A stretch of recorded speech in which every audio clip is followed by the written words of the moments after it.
Just give me some juice. There you go. Good morning. Good morning. We are a little bit past time. We're hot. A little bit past time, and I'm sorry for that. We had a couple of glitches this morning, but those of you at home, I hope you're able to see and hear everything. We are up and running. A lot of times we treat the Bible like a fairy tale book. You know, I don't know, when I was a kid, we had the story book, you know, with all the little stories in it, little morality tales or whatever. We had one for our kids that was character studies, and you would and we treat the Bible the same way. We read these stories and we make them little morality plays or little nice little stories with a moral. You know, be patient like Job, or be courageous like David, or be obedient like Abraham. That's the way Genesis 12 a lot of times is treated. Sometimes that's appropriate. We do that for Sunday school because we take them down a lot so that the kids can grasp the basic concept. The problem is that we carry that off on into adulthood. And then we have adult classes and adult sermons, and we're still preaching morality plays, and we're still not reading the entire story, because the Bible is not holding up Abraham as an example. The Bible does not hold up anybody. David, Solomon, I mean, who knows? The Bible doesn't hold up anybody and say, be like these people. It's not the story of Abraham or Job or Moses or David or Elijah or whoever you want to. The Bible is the story of God's relationship with humankind. And as he moves through this story, God is the hero, not Moses or Jacob or, fill in the name here. And that's important because you'll get people now, one of the common, we live in an age of conspiracy theories, right? Everything is a conspiracy theory. And the whole world is plotting this intricate conspiracy. And it's like, have you ever dealt with the government? Come on. I'm sorry. If you've ever dealt with the government, you can't believe that those people can really put all that together. At any rate, seriously, we have these but the conspiracy theory regarding the Bible, one of the ones that you will hear is, well, it's just a bunch of guys and they just made up a bunch of stories. It's no different than Lord of the Rings or whatever fantasy you want to pick, and that's it. My argument against that, though, is if that were true, if you were going to make up stories, and they wouldn't be like the stories in the Bible. Because the stories in the Bible, the heroes are not really good people. We just got through in chapter 12 with the promises made to Abraham, and before we get out of the chapter, he's already going to be lying and really selling out his wife to save his own skin. That's not a real good person. And so if you were going to make up a story, you know, you read the ones that the rabbis made up about Abraham. Abraham is this vaunted, wonderful, super righteous man. That's not the way the Bible portrays him. And that's the way some of the fantasies about that portray him. And so that's my argument. If it was going to be that way, if you were going to make up stories, they wouldn't be like this.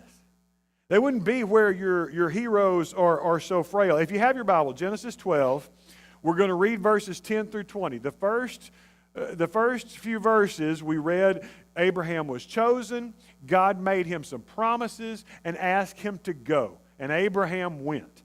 And that's a big deal. That's usually the story we tell, and then we move on. We skip verses 10 through 20.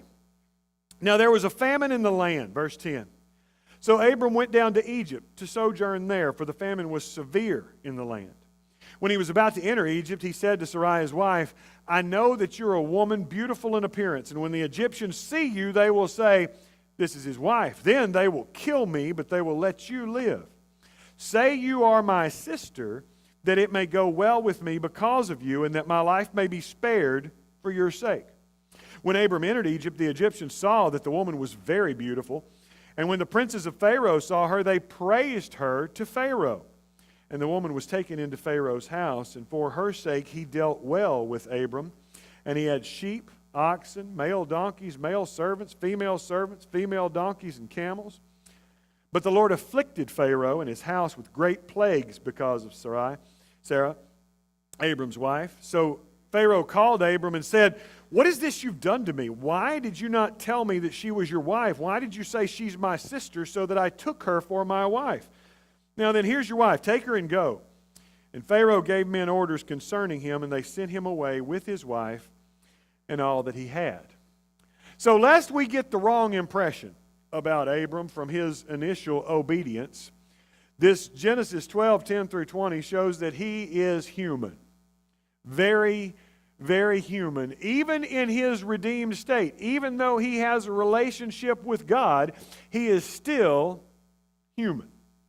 And that's true of all of us. We're all there, right? I mean, none of us are, even though we may have a relationship with God, even though we may be striving to be obedient, even though we may be obedient in most things, we still are human and we still mess up. Abram's obedience was to be commended, but Abram's life is not to be imitated. Egypt is traditionally a place to be avoided because of the idolatry and everything presented in Scripture. And this is before Moses, before slavery, before all that. But it's still a place that is filled with idols and false gods and all that stuff. But they were very well off. And so as they hit hard times, they got to go try to find some food. And so the problem with Abram's journey to Egypt is not that he went to Egypt. He went to Egypt. The Bible doesn't tell us anything about him seeking God. It doesn't tell us that he asked God if he should go to Egypt. It doesn't tell us that he asked God to help him through the famine. It's that he jumped in and went to fix it himself. Now, I don't know about y'all, but that hits a little close to home. Abram didn't deny God. He just forgot about him. Abram didn't say, "I don't trust God." He just tried to fix everything himself.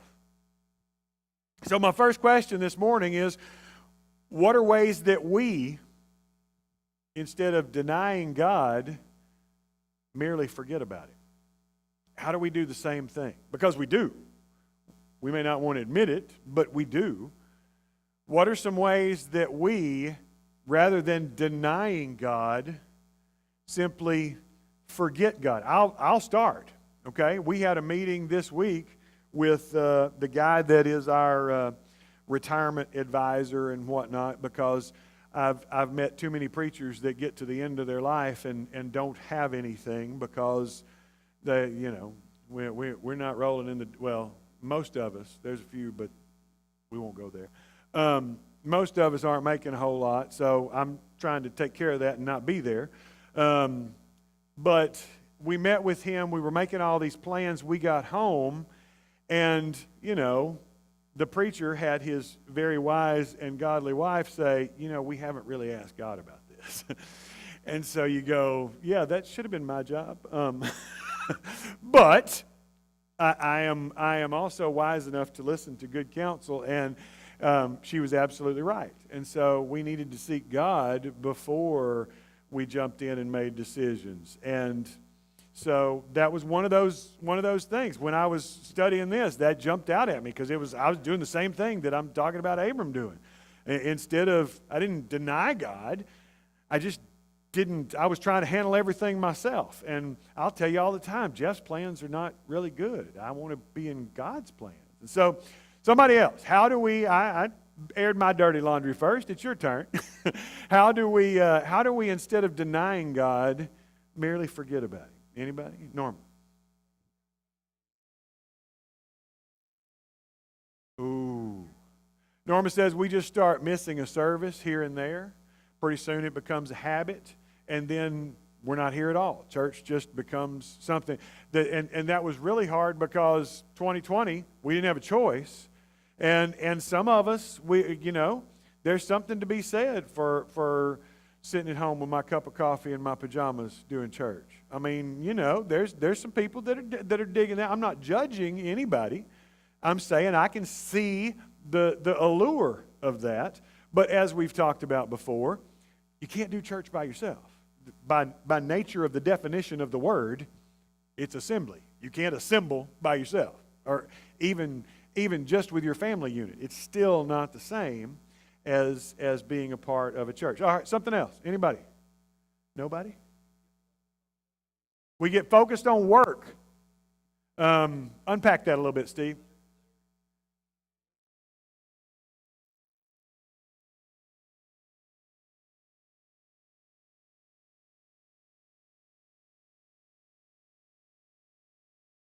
Right?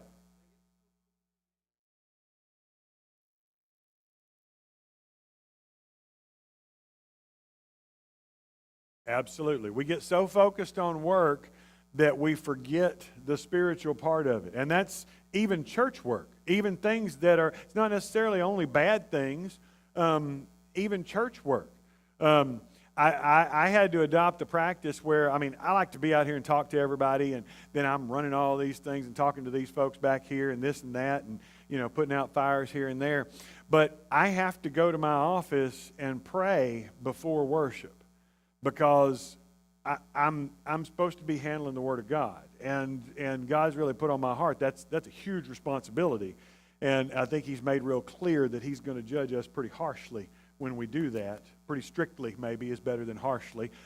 But I want to take that seriously, and I don't want it to just be a job. I don't want it to just be, part of the rigmarole of whatever. I want it to be precious. And so I don't make a big deal out of it, trying to go in the closet and not make a show out of it. But that's something that I had to learn, just exactly what Steve's saying, that we get so focused on work that we forget God rather than deny God. Anything else? Anybody else want to jump in on this?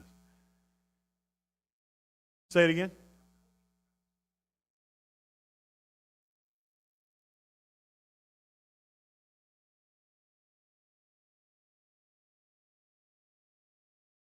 Very good. Glenn says that our culture kind of stipulates that, especially here in Texas. We are very, very independent people, and we are proud of being independent. When I was living in Oklahoma, I used to harass them all the time because they'd say, well, all you Texans are just arrogant. And I'm like, no, you just don't know the difference between arrogance and pride. You don't see the Oklahoma flag painted on the roof of a barn. So, yeah, y'all just don't understand that. I understand that. I get it. But seriously, we are conditioned that we're independent and we're supposed to pull ourselves up by our own bootstraps. We're not supposed to ask for help. We're not supposed to admit weakness. We're supposed to just, keep trudging ahead, keep plugging, whatever. Put your head down and power through it. And that's exactly right. And so that unfortunately doesn't mesh well with church, where we say, well, we should share our burdens with one another. It also doesn't mesh well with the relationship with God, because we want to do everything and then tell Him about it rather than ask Him what we should do. Good. Anybody else? Norman. Wow. Yeah, forgetting to be grateful. I was counseling with a guy this week, and we were talking about all the struggles that he was having. And he was telling me about this, and I don't have this, and I don't have this, and I don't have this. And I said, you know what? I want to challenge you. This week, instead of focusing on all the things you don't have, I want you to focus on all the things you do have. And then next week when you come back, we're going to talk about this again, because I guarantee you it's going to change the way you live. Because instead of I don't have this, or I don't have that, or I don't have that, if you focus on, wow, yeah, my car's an old clunker, but I got a car. There's a lot of people walking. Yeah, my house is not the biggest on the block, but you know what? I got a roof over my head. Yeah, I'm not eating filet mignon, but even a bologna sandwich is better than a lot of people have in this world. And if you start living that way, it makes a huge difference. Norma's right. We just get blessings and blessings and blessings, and then we just forget where those came from. We forget to glorify or thank God. Evan.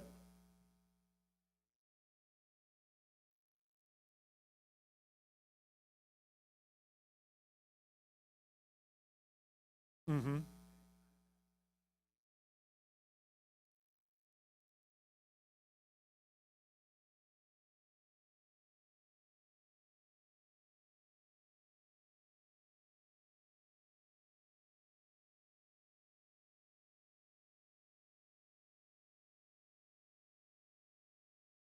Very good. Yes. Evan's saying we don't have to necessarily deny God and glorify Satan. Satan doesn't need to get us to sell God out. He just needs us to forget about him.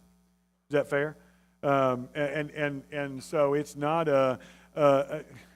people ask me all the time, why don't we see demon possession and all that stuff like they used to see? And that's, those people would run scared from that. We would run scared from that, but we'd run to church. And we'd run to God. He doesn't need to do that. If he does that, that's going to, when I was little and I watched The Exorcist, I was ready to go to church every week because I didn't want my head spinning around like that. But that's the effect that would have on us, or at least on me. And so he doesn't need to do that. He just needs to make me more focused on all this other stuff that I'm talking about and less on God. That's good. I agree with that. In Genesis 12, 10 through 20, we see what happens in the normal rhythm of a life of faith. If we are honest, all of our life, all of our spiritual life has this rhythm. That faith is often followed by famine. Famine can lead us away from God, but then God's going to bring us back.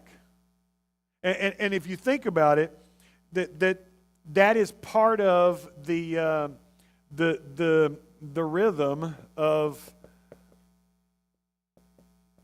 a spiritual life. Oh,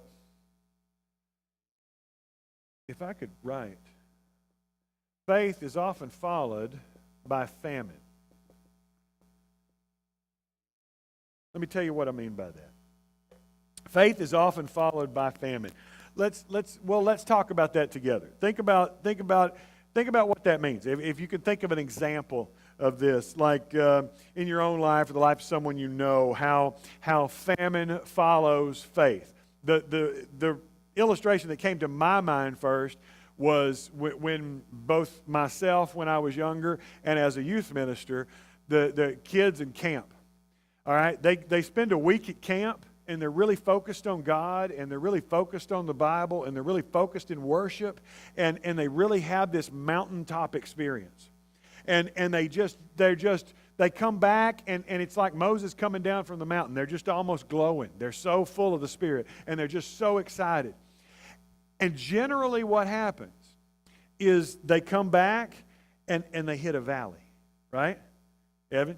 They hit a valley because they come back, and it's not the same, and the world starts crushing in and all that stuff, and they just say, well, I just want to go back to camp. And it's like Peter at the Transfiguration. Let's just stay here and build some tabernacles here and just worship here all the time. And Jesus says, no, that's not the point. You're missing it. We've got to get back down in the valley. That's where the work is. And I think they have to learn that. That's because that's part of that spiritual cycle, that faith is followed by famine. Anybody else? You got an illustration, an example of that maybe that you've seen or experienced? This is the crickets. Nobody is going to jump out on that. That's okay. Oh, Robin, thank you.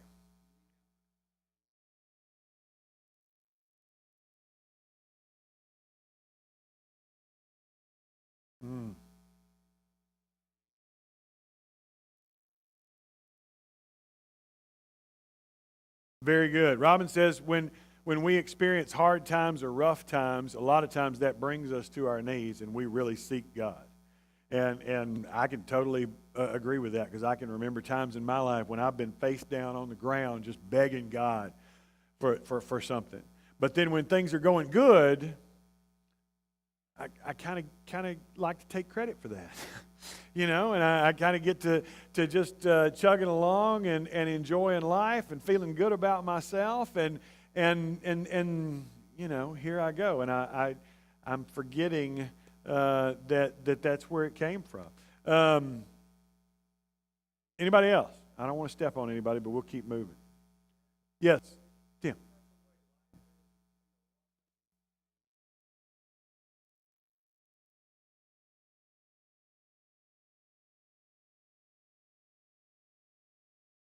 That's true. Tim says that it's true in life that life is peaks and valleys, and as we get older, we grow and mature, we try to make those peaks and valleys not so extreme, maybe just speed bumps instead of peaks and valleys.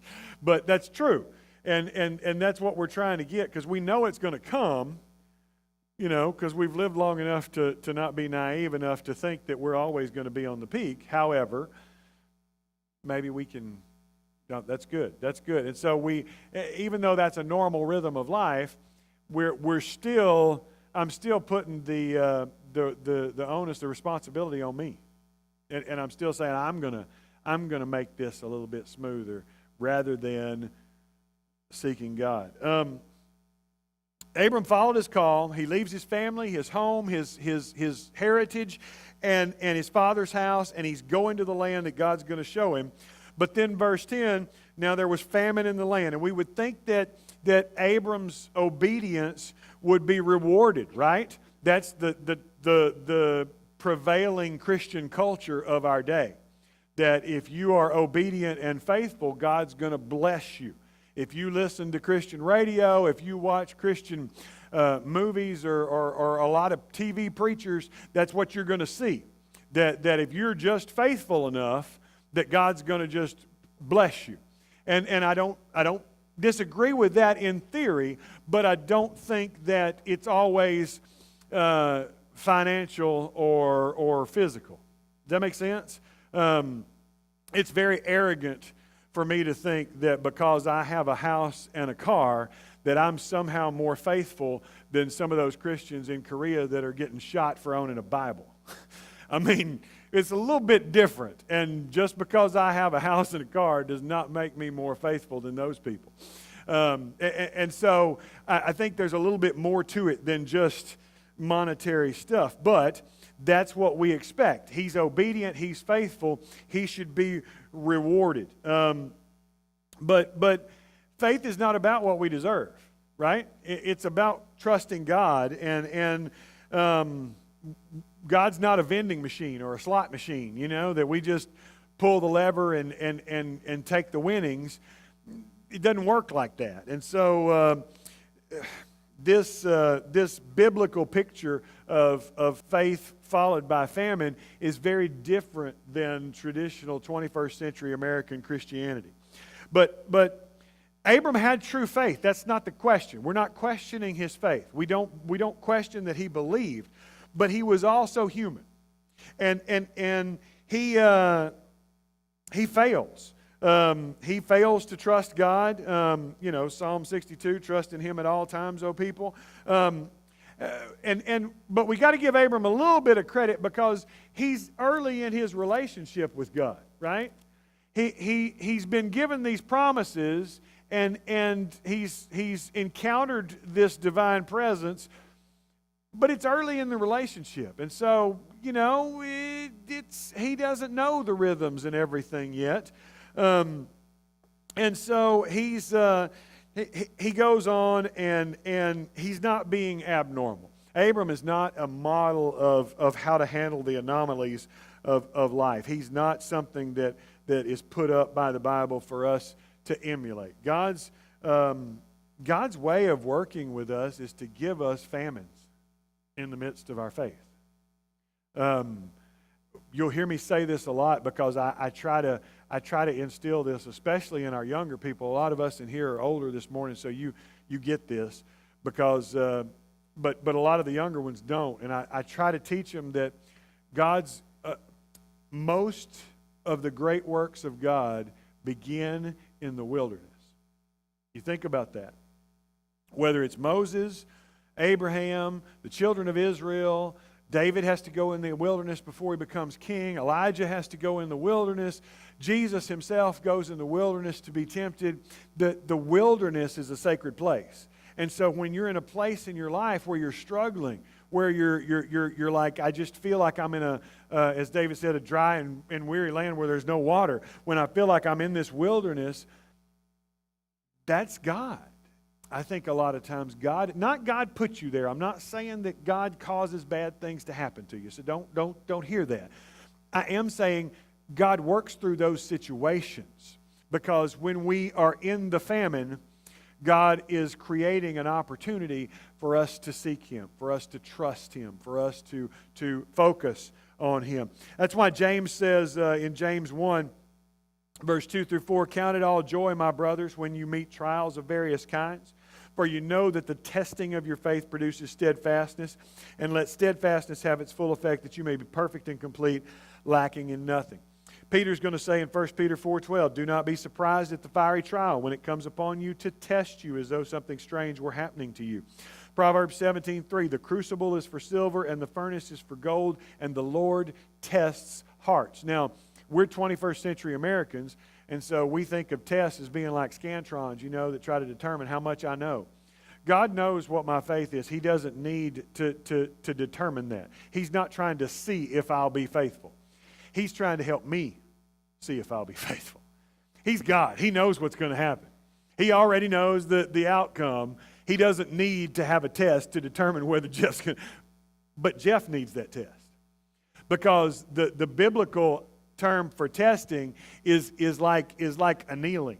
That annealing process, you've heard me talk about this before. They put the gold in the fire, they melt it down, and when it melts down, all the impurities rise to the surface. And then they take their little tool and they'd skim those impurities off and they'd let it cool. Well, that gold is worth more than it was when it started, even though it's less in weight, because it's pure. And then in order to keep purifying it, they'd put it back in the heat and do the same thing all over again. And that's the illustration that Peter uses in 1 Peter, that you're going to be tested by fire. It's not a question of, is this gold or not? It is, the fire is purifying the gold and making it richer and more valuable than it was before. Now, some of you've lived much longer than I have, and so you get that, because you can think of your faith when you were 20, and you can think of your faith now, and you can look back and see. We can never see it in the moment, but you can look back and see how those fires made your faith grow. It made your faith mature. It made your faith more valuable, or whatever. To remain steadfast under trial, like James says. And I don't think, like we said, all these examples, biblical examples of famine, all these biblical examples of wilderness, including Jesus, that the Spirit drove him into the wilderness for 40 days. It's part of it, that faith is followed by famine. And part of that rhythm is that famine can lead us far from God. Because that's what happens to Abram. In the famine, he gets far away from God. This is more than an event in Abram's life. This is more than not having enough to eat. This is a spiritual experience, because he's going to Egypt, and he's going to Egypt to find to search for food. And as he searches for food, he in fact strays from God. There's a teacher, Francis Schaeffer, and who uses, I'm going to mess something up here, who uses the visual of two chairs. And of course all the chairs are connected that I want. But there's two chairs like this in our life. And Schaeffer's illustration is that there are two parts of life. There's the physical world and the spiritual world, or the physical world and the spiritual world, to get my chairs right. And Schaeffer's illustration is that when we are right with God, we're sitting in this chair. because then I can see the spiritual world, I can see the physical world and how they interact. We get in trouble when we're sitting in this chair and all we see is the physical world, because then it's just one-dimensional. And so you see that illustration, the idea of these two chairs, that there's two parts of our life, and if we're just focused on one of those, it makes it a lot more difficult. Evan, did you have your hand up or are you stretching? Okay, I don't.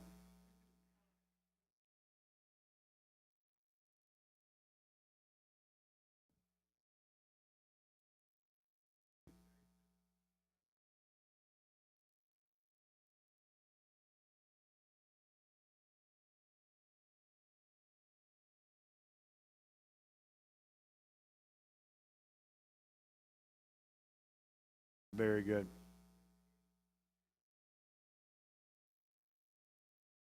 Eh, I want to rephrase that for the folks at home, because Evan says that in the Bible, in a lot of these biblical times, the wilderness is very physical. It's a place that they go.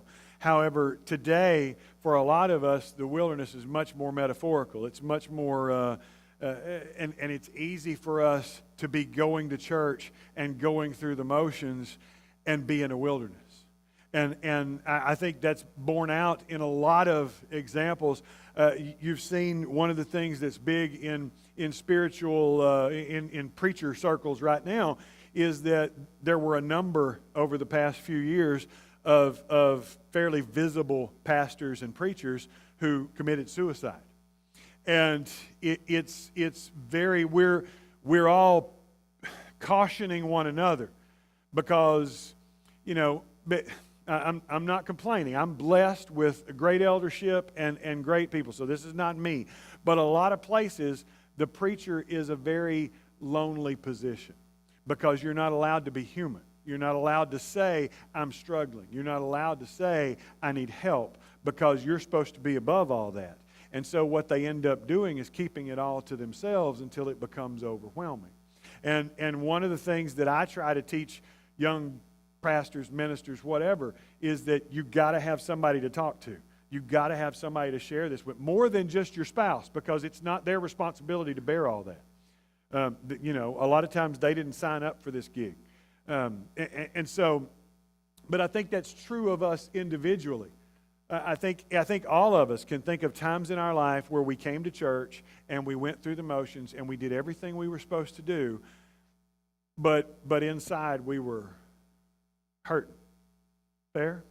When I left Pampa, I was broken. I didn't realize it then, because I was young and stupid. And I left Pampa because I didn't have another choice. I love that town. I love those people. I love that church. But that church split. And, that's why you'll hear me talk about church splits as being one of the most ungodly things in the world, because I've lived through one and it was awful. And anything that dissects the body of Christ is wrong. Sorry, preaching. But the point is, as a youth minister, I had half of my youth group go one way and half of my youth group go the other way. And so as the youth minister, I felt like regardless of where I would feel who was right or wrong, whichever way I went, somebody was going to be alienated. So the only thing that I could see to do was to leave, because that was the only way that I could honor. I didn't want kids questioning their parents. Well, Jeff went this way, but Mom and Dad, you see? And so I left. Well, there was a lot of stuff that led up to that made me brokenhearted. And I went to Oklahoma, and I make jokes about Oklahoma. Oklahoma wasn't bad. There were some great people there who loved me and still love me today. And so I don't take my jokes seriously. But when I was there, I was broken. And I remember standing in worship services with 400 or 500 people in a church and feeling more alone than I had ever felt in my life, because I was broken and I was hurting. Now, I may have been up leading worship, y'all, but deep inside I was broken and I was hurting. Now, I think that was wilderness for me. I think God put me there and made me focus on Him, to the point that I walked away from ministry. I walked away and told people, I'm not mad at God, I'm just tired of His people. And, and I did for a while. But you know what? I got some good counsel. I got in therapy for a little bit. I needed that. I needed that for me. And I'm not ashamed to say that. But God brought me back. But it was because of this same principle. Faith follows famine. Famine can lead us far from God. That's what happens to Abram right here. Abram goes to Egypt, and man, it's a mess because Abram jumps to the chair of unfaith instead of the chair of faith. When he says, "Say you are my sister, so that it may go well with me because of you, and that my life may be spared for your sake." This is not just, "I don't want to be killed." This is the system of patriarchy that was in that culture. You know, if you were the husband, then if you were killed, then they could, your wife's available. If you were the brother, then they had to pay you a dowry. That's why it talks about Pharaoh giving him all this stuff. And so he's paying him as her brother this dowry to take her as his wife, and Abram's still following through on this. Because originally, I think Abram's just thinking about regular Egyptians, right? When the Egyptians come up and say something to us, well, we're just going to say this and keep going. We're not going to engage him. He didn't plan on Pharaoh, because Pharaoh's Pharaoh. He takes what he wants, and it doesn't really matter what you say. But Pharaoh's thinks he's doing the right thing by him. And Abram's playing off this patriarchy to gain. I don't think he's doing it to gain material, but I think he's doing it to try to survive. And honestly, I don't think he's doing it as much in an evil way as, again, he's not denying God as much as he's just forgetting God. He's trying to buy time to get out. He's trying to buy a little bit of survival. But as I said, his plan is a mess. The famine, though, again, turns to riches. He gets all this stuff because of his lie. And you know, we've seen that, right? You know somebody who in business is very dishonest. You know somebody who in their dealings is very dishonest, and they seem to get ahead. But just like Abram, it's going to come back around. It's going to be found out. I mean, the Bible says what's done in the dark will be brought to the light. Whether it's done now or in eternity, it's going to be found out. And so it's the same thing happens to Abram. He looks like he's getting riches, but think about what it's doing to his soul in this moment. Sure, he's getting all this stuff. In Genesis 20, when this happens again, we'll get there eventually, the text goes out of its way, the Bible goes out of its way to emphasize that the relationship between Sarah and King Abimelech is never consummated. It doesn't say that here. It says he took her as his wife. That's biblical talk for all the way, y'all. And so think about what that's doing to Abram's soul. Think about what that's doing to Sarah's soul. Think about what that's doing to their relationship. Right? You're selling me out to save your own skin. That's rough. And so again, like I said, Abram's not being held up as look and be like Abram. I think Abram's being held up as saying, look how faithful God is despite of the way we act. But the beauty of this, and I'm running out of time, and so I want to get to the last thing, is because if God is faithful to bring us back, God is faithful to bring us back. And I think that's the part that a lot of us miss, especially in churches. We have a tendency to see this process happen. Faith is followed by famine. And then famine leads somebody far from God. And then the church says, well, you're sinful. I don't want anything to do with you. And so we don't actively participate in this part. I think as a church, as Christians, we should be about being part of this. We should be part of the ministry of reconciliation. That's what, we hadn't got to that part in 1 Corinthians yet, but that's what Paul's going to say, that we're ambassadors because the work of the church is the ministry of reconciliation. We're supposed to help people be reconciled to God. That's what we're supposed to be about. And when we hear Abram's voice, we hear this voice of unfaith that says, you act like my sister and tell them you're my sister. But even in that situation that looks hopeless, right? Because how's Abram going to get out of this? The king, the most powerful person in the world at this time, has your wife as his wife because of lies you've told. There's no way out of this that doesn't involve Abram really either dying or really suffering, except God intervenes. God intervenes and steps in verse 17. But the Lord afflicted Pharaoh and his house with great plagues because of Sarai, Abram's wife. The language points to the severity of the affliction. It points to the fact that the household was overwhelmed, and it leaves the impression that everything in Pharaoh's household was touched by this except Sarah. Because God's pointing this out. God's holding this up and saying, here's your problem. What are you going to do about this? And the Lord intervenes. Abram doesn't ask him. Abram doesn't say, Lord, save me. God saves him anyway. God says, look, my plan is not contingent on you being faithful. I want you to be faithful because that's part of the process. But I'm God, and I can do this with or without you. I think a lot of times, when you're talking to preachers and church leaders, you'll hear them say, well, I just want to be faithful to God's plan. I want to do this. And I have no delusions that God can work without me. He does not need me. You've heard me say before, you can train a monkey to get up there and speak on Sunday morning. And that's I have no delusions about that. But God works. God chooses to work. God chooses to bring us back even when we've gone far away. And that is grace. That is gospel. That is good news. That's what we need to be sharing with the world. Because we live in the Bible Belt, and most of the people that we meet are not unchristian, they're post-Christian. Here's what I mean by that.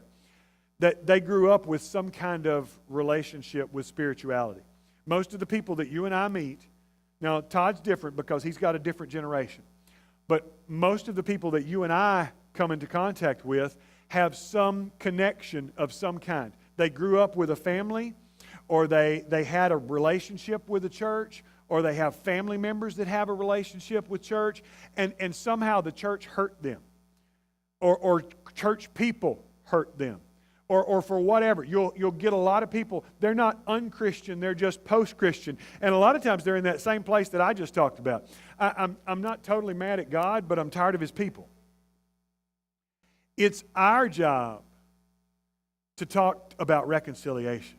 It's our job to say, look, God can bring you back. It does not matter. You think of the whatever it is that you've done, God can bring you back. That's good news. That's what we're supposed to be proclaiming to the world. And judging by the activity outside, I'm out of time. But I can keep going. Norma, go.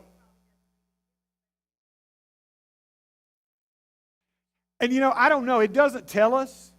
Obviously, there was something that made Sarah stand out, that made him focus in on her. And I don't know. I don't know if he asked her then, why do you think this is not happening? I wonder the same thing. There's nothing in the text that tells us. Now, you can get some extra biblical sources that'll create some stories, but I don't usually bring those in because the Bible doesn't say.